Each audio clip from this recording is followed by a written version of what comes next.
Hey friends, I'm Otis Gibbs, and this is my buddy Kevin Russell. He's going to tell the story about how the Gourds cover of Gin and Juice became the most downloaded song on Napster.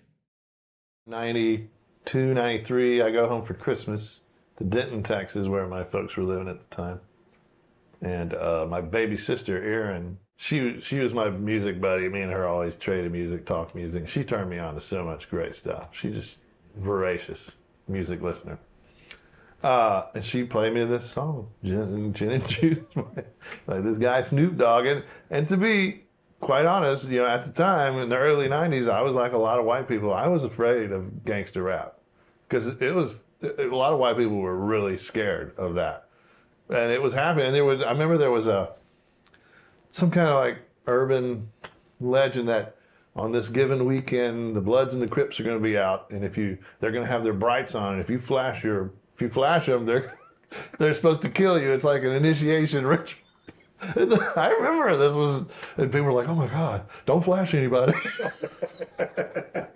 So that's kind of the climate that we were in, where I lived. You know, it was pretty worried white people, and so my sister, she had no problem with that. She loved rap. She turned me on to a lot of that stuff, and that was one thing she turned me on to. And I heard that song, I was like, "This is fun. This is really good. It's not scary."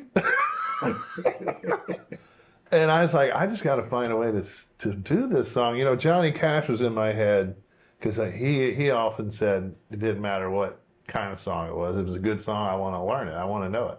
And he knew all those songs. And he was a great bender of genres. You know, I think he was awesome at that. So that was in my head, that thinking. And also the weird 50s thing when it was the race records were being covered by white artists, Pat Boone, and doing Little Richard songs, you know, which I have an affinity for because it's so absurd. I mean, I understand how they disenfranchise the other artists, and that those artists weren't getting paid either for those songs they wrote. It was not being done right. So, but they're still like culturally, it's fascinating to me. So that was in my head too. It was like, and that's when I realized I want to figure out a way to do this song because it's such a great hook. I was like, I just got to learn it. But I couldn't rap. I mean, I could have, but I said, that's not a good idea. It's not a good thing to do for me. I mean, Beck can get away with it. Beastie Boys, yeah, but not Kev.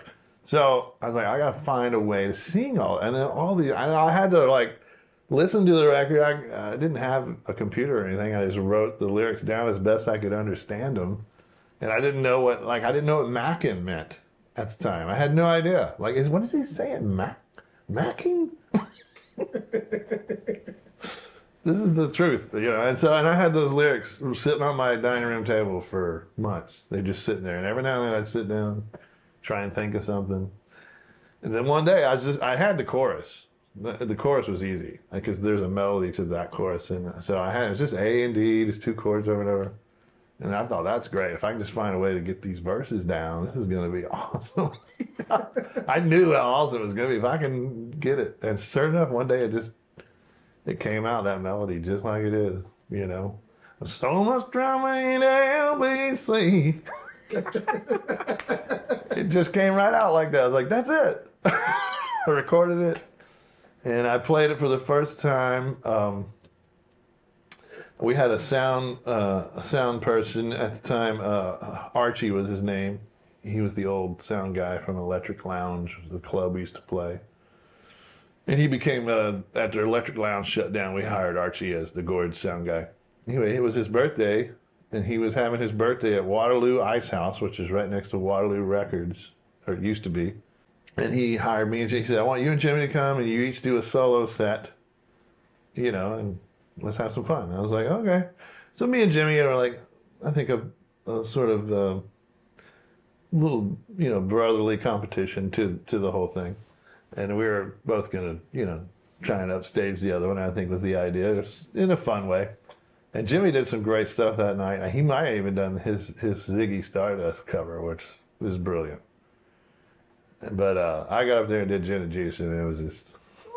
it was over, you know. Like, the place just brought the place down. And I was like, I knew that's cool. And it was maybe A couple weeks later, we were playing Electric Lounge, and we had an encore situation. I was like, "Hey guys, you remember that gin and juice thing I did at Archie's party, right?" And they're like, "Yeah." I was like, "Just A and D. Let's just play it.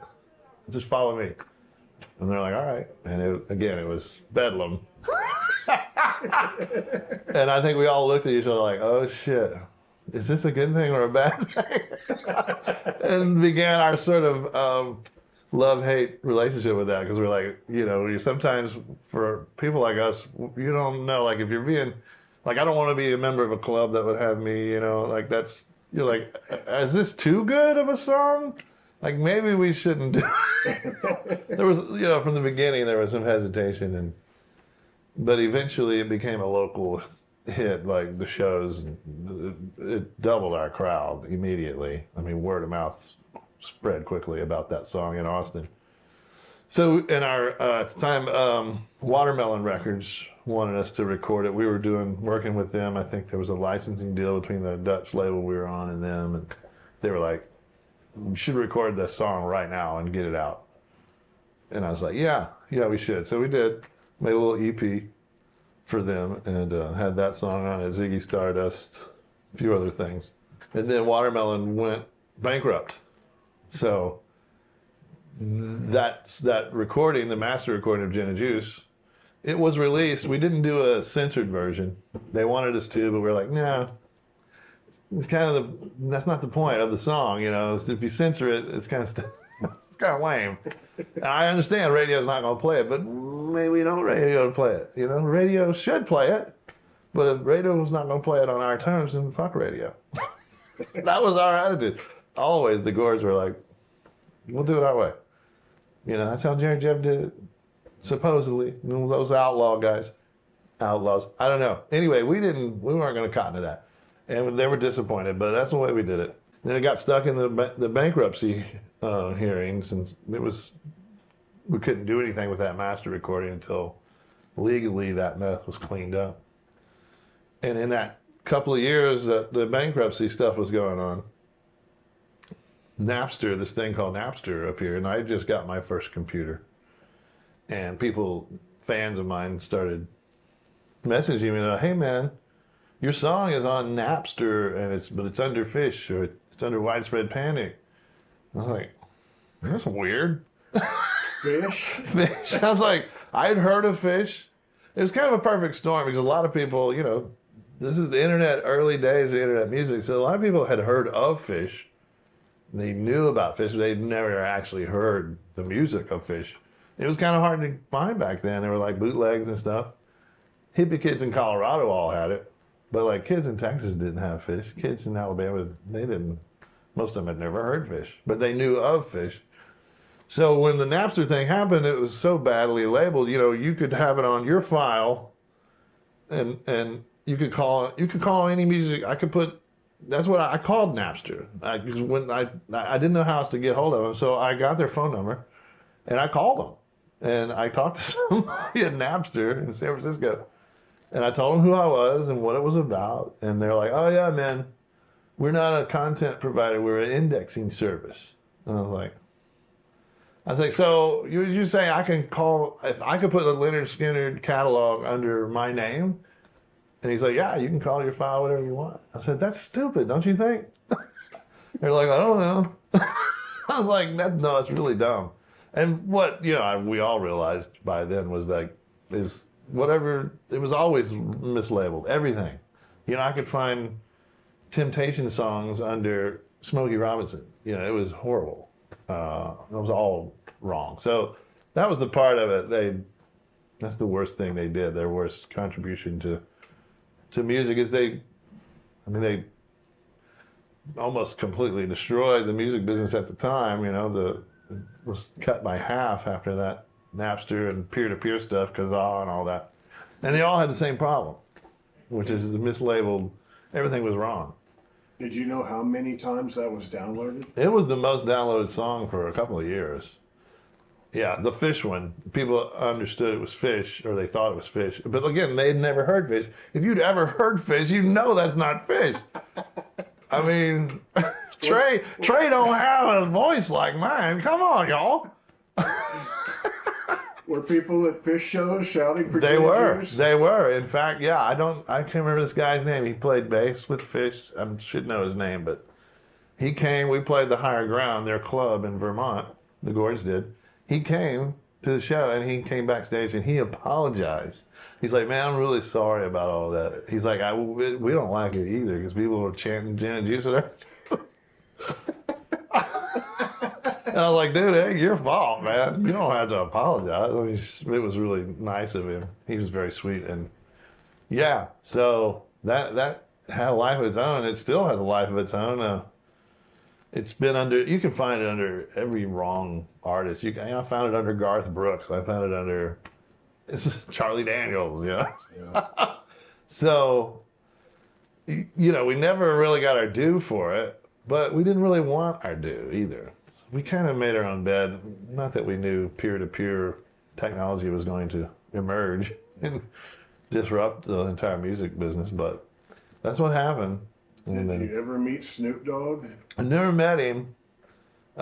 He's heard it. You know, it was this friend of mine who was writing for Spin.com at the time. His wife got a meeting with Snoop about some other like advocacy stuff that she was involved with, some nonprofit stuff, and he was part of a youth sports thing, or I don't know what it was, but he tagged along, and he said at the end of it, he's like, hey man, can I talk to you just briefly for Spin.com?